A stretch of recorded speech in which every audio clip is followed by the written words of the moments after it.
बिस्मिल्लाहिर्रहमानिर्रहीम, अस्सलाम वालेकुम। अभी हम डिस्कस करेंगे फर्स्ट ईयर मैथमेटिक्स एक्सरसाइज 3.5 और क्वेश्चन नंबर 6। क्वेश्चन 6 में कहता है find value of lambda. Lambda find करना है for which system does not possess unique solution.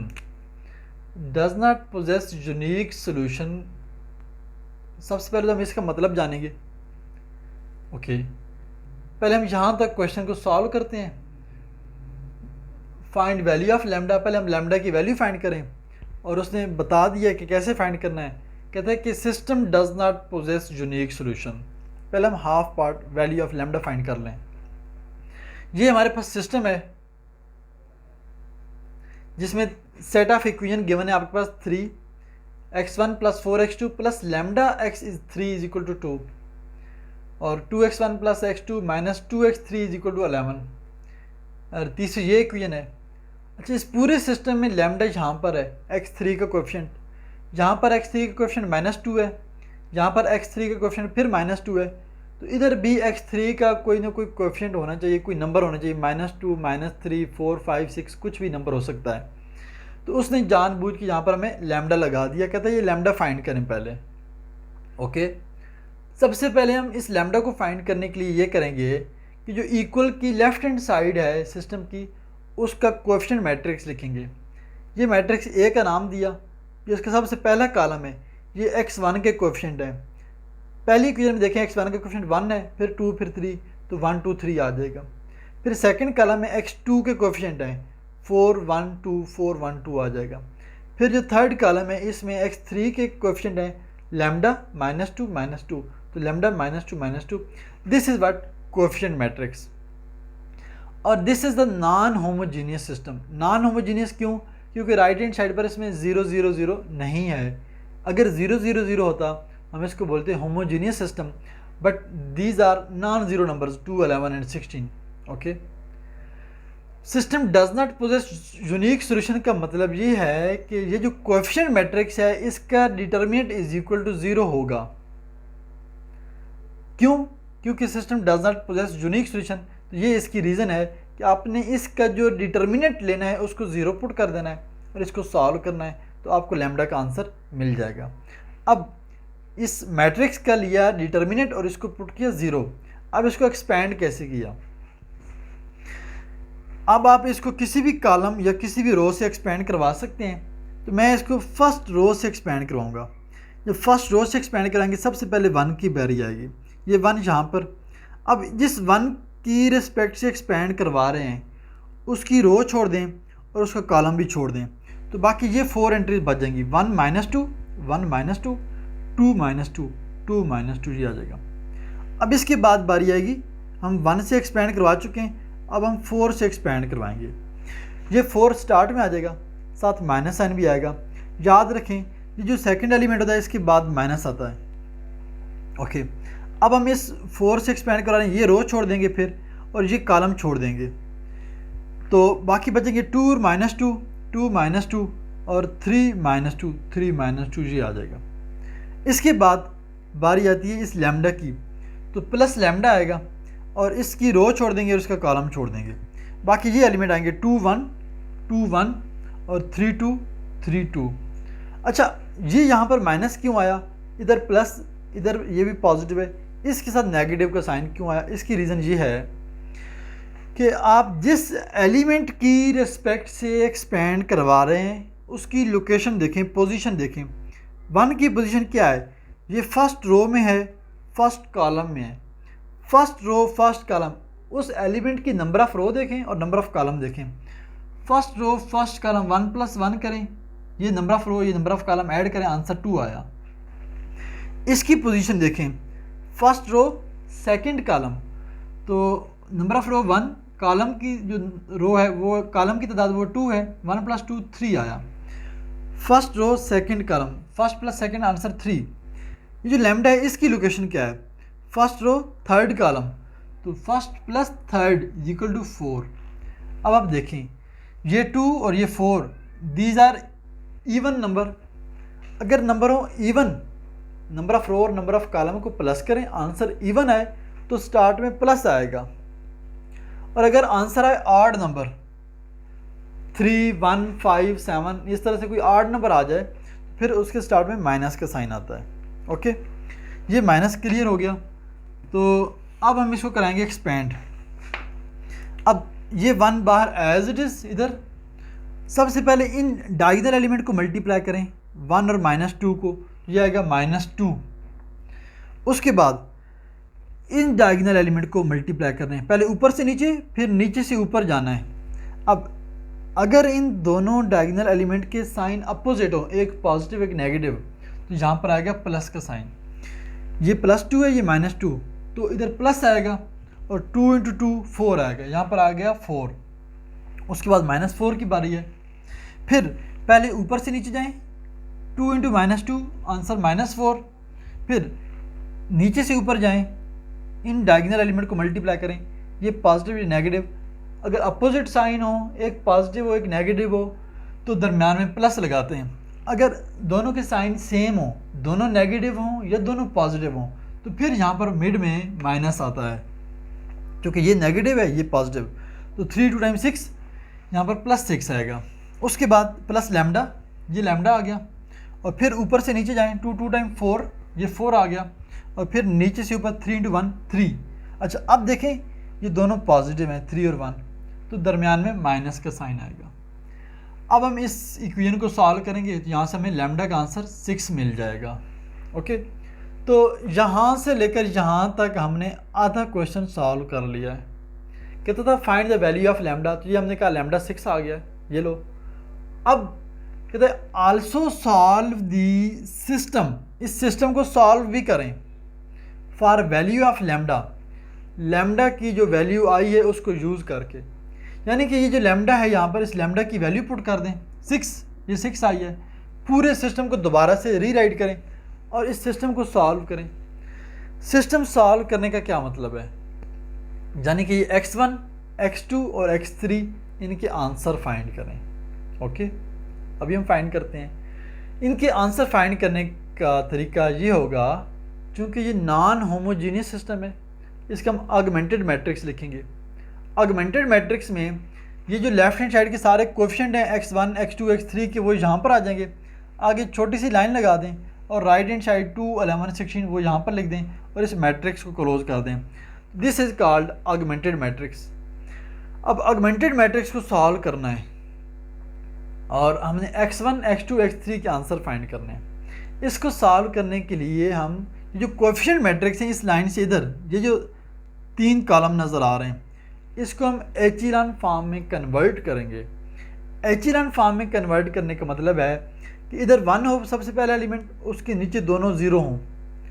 फिर 1 के बाद ये जो डायगोनल एलिमेंट हैं ये सारे 1, 1, 1 बनाने हैं और नीचे ये तीनों एंट्री 0, 0, 2, 3, 2 इनको 0, 0 करना है। ओके, तो सबसे पहले हम इस 1 के नीचे इन 2 को 0 बनाएंगे।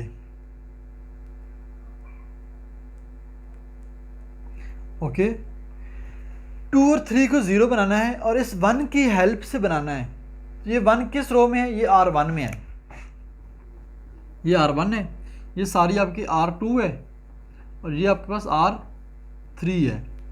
ओके, अब ये 2 है, अगर मैं करूं R2 - R1,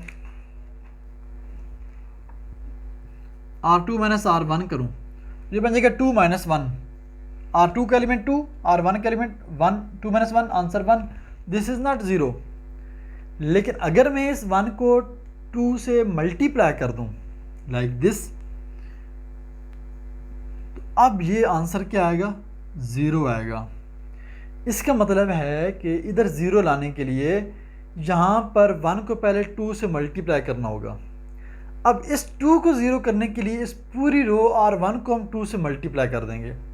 तो ये हम यहाँ पर लिख देंगे R2 - 2R1। ये हमारा ऑपरेशन हो गया R2 - 2R1। याद रहे ये फर्स्ट रो है, ये एज इट इज़ लिख देनी है, यहाँ पर 2 से मल्टीप्लाई करके नहीं लिखना। लेकिन जो सेकंड रो जब आप ऑपरेट करेंगे तो उस वक्त जो सेकंड रो की एलिमेंट -7 आया, -14 आया, इधर देखें इधर 2 था यहाँ पर 0 आ गया, इधर 1 था यहाँ पर -7 आ गया, -2 यहाँ पर -14 आ गया, 11 की जगह पर 7 आ गया। ये कैसे आया, ये इसको ज़ीरो बनाने के चक्कर में ये सारे चेंज हो गए हैं। अब ये जो 2 से मल्टीप्लाई करना है R1 को, ये हम रफ वर्क में करेंगे, नीट वर्क में वहाँ पर नहीं करना। अब हमने जैसे डिसाइड कर लिया कि इस 2 को ज़ीरो बनाना था, तो पहले R1 को 2 से मल्टीप्लाई करना होगा, R2 - 2R1। अब ये 2 की इधर ज़ीरो आ गया, ये तो आपको समझ आ गई। अब इस 1 की जगह पर -7 कैसे आया, तो अब हम इसको करेंगे -1 - 4 लाइक दिस। R2 का एलिमेंट क्या है 1 माइनस आगे है 2, R1 का एलिमेंट क्या है 4, तो ये बन जाएगा 2 4 टाइम 8 8 -8 + 1 -7 आ गया। अब हम इन दो को करेंगे -2 और 6। R2 का एलिमेंट क्या है -2 माइनस ये वाला, और फिर आगे 2 मल्टीप्लाई भी R1 का एलिमेंट क्या है 6 6 2 टाइम 12 -12 -2 माइनस का 14। इसी तरह से 11 माइनस, पहले 2 से मल्टीप्लाई करें उस 2 को, 11 - 4 तो = 7 आंसर आ जाएगा। ओके, इस 1 के नीचे ये एलिमेंट तो ज़ीरो बन गया है।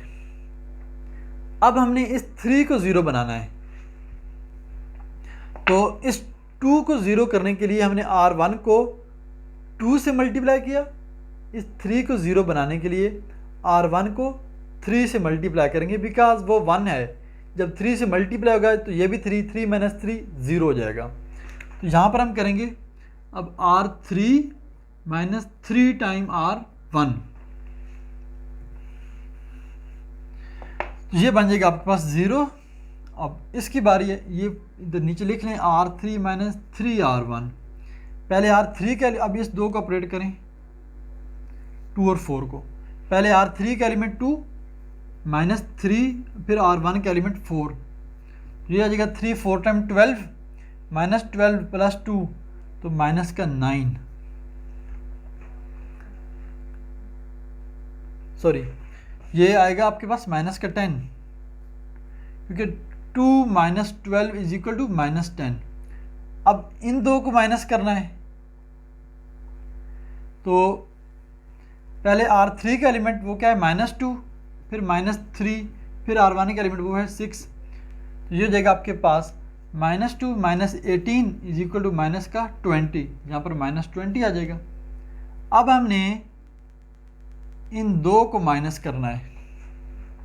जब हम इन दो को सब्ट्रैक्ट करेंगे तो यही फार्मूला कि पहले R3 का एलिमेंट वो है 16 -3 इंटू R1 का एलिमेंट 2, 3 2 टाइम 6, 16 - 6, यह आ जाएगा हमारे पास 10। तो ये हमने इस 1 के नीचे ये दोनों ज़ीरो बना लिए हैं। अब हमारा जो नेक्स्ट टारगेट है वो ये है कि एचेलॉन फॉर्म बनाने के लिए हमने डायगोनल एंट्रीज़ को 1 बनाना था। ये माइनस, ये हमने काम स्टेप बाय स्टेप करना है। पहले इसको 1 बनाया, फिर उसके नीचे 0। अब हम इस -7 को 1 बनाएंगे। ओके, इस -7 को 1 बनाने के लिए हम इस पूरी R2 को -7 पे डिवाइड कर देंगे। ये बन जाएगा मेरे पास first row as it is 1 4 6, आगे 2, छोटी सी लाइन लगा दें यहाँ पर, और ये 0 0 को -7 पे डिवाइड किया आंसर 0, -7 को डिवाइड किया तो आंसर 1, -14 को जब डिवाइड किया -7 पर तो माइनस माइनस कैंसिल, 7 2 टाइम 14, जब 7 को -7 पे डिवाइड किया तो आंसर -1 आ जाएगा। फिर ये थर्ड रो एज 0 -10 -20 और इधर 10। अब इस 1 के नीचे इस -10 को 0 बनाना है। ये नेगेटिव है, वो पॉजिटिव है। अब ये R2 के जो एलिमेंट है 1, इसको अगर मैं 10 से मल्टीप्लाई कर दूं तो 10 1 टाइम 10 हो जाएगा, और फिर R3 के -10 को R2 के 10 के साथ ऐड करूं तो -10 + 10 0 हो जाएगा। तो इसके लिए मेरे पास ये ऑपरेशन आएगा। अब R1 एज इट इज 1 4 6 2, और R2 भी एज इट इज 0 1 2 -1। जिस रो में 0 बना रहे हैं उसी रो में चेंज आएगा, बाकी रो में चेंज नहीं आएगा। तो इसलिए अब ये -10 है, R3 + 10R2 करना होगा, यानी कि R3 का एलिमेंट -10, इधर -10 प्लस 10 और फिर R2 का एलिमेंट, R2 का एलिमेंट क्या है 1 है, तो 10 इंटू 1 10, 10 माइनस 10 आंसर 0 हो जाएगा। ये दोनों 0 हैं, ये इधर 0 आ जाएगा। अब बारी है इन दो की, तो ये -20 फिर आगे प्लस 10 मल्टीप्लाई बाई R2 का एलिमेंट क्या है 2, तो ये हो जाएगा हमारे पास 10 2 टाइम 20 और -20 फिर 0। ओके, अब फाइनली इनको भी ऑपरेट करना है 10 और -1 को।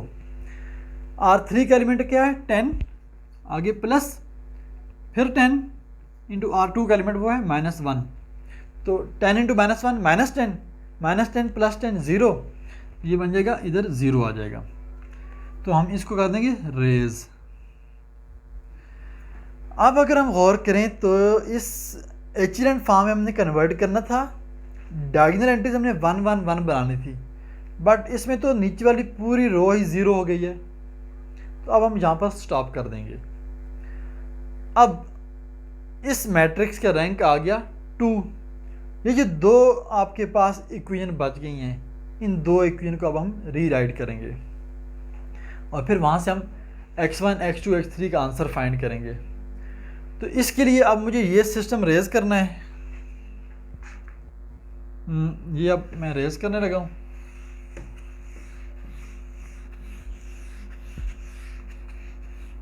जी, तो अब सबसे पहले मैं ये इक्वेशन लिखूँ 1x1 plus 4x2 plus 6x3 is equal to 2। ये आंसर आ गया, नंबर 1 इक्वेशन हो गई। फिर 0x1 x1 का क्वेश्चन 0 हो गया, आगे यहाँ से स्टार्ट करें 1y1 सॉरी x2 1x2 1 को लिखने की ज़रूरत नहीं है, plus 2 time x3 is equal to -1। ये इक्वेशन नंबर 2 हो गई है। अब मेरे पास अननोन 3 है x1 x2 x3 और नंबर ऑफ इक्वेशन सिर्फ 2 हैं। जितने अननोन हो उतनी ही इक्वेशन का होना ज़रूरी है। अब एक नंबर ऑफ इक्वेशन लेस हैं और अननोन ज़्यादा हैं, तो अब इस केस में ये करेंगे कि जो तीसरा अननोन है x3, इसका हम आंसर अपने पास से सपोज कर लेंगे और उसको कोई नाम दे देंगे t u v, इस तरह से कोई नाम दे, स्मॉल a स्मॉल b कह दें। तो चलें लेट कर लेते हैं, let x3 is equal to है t, ये पुट करें इस 2 में, तो 2 इम्प्लाइज x2 प्लस 2 x3 की जगह पर t आ जाएगा इज इक्वल टू -1। तो x2 का आंसर यहाँ से ये आ गया in the form of t -1, 2t उधर जाके -2t बन जाएगा। ये x3 का आंसर t, x2 का आंसर -1 -2t। अब x2 और x3 दोनों आंसर 1 में पुट करेंगे x2 और x3 की जगह पर, तो x1 का आंसर मिल जाएगा।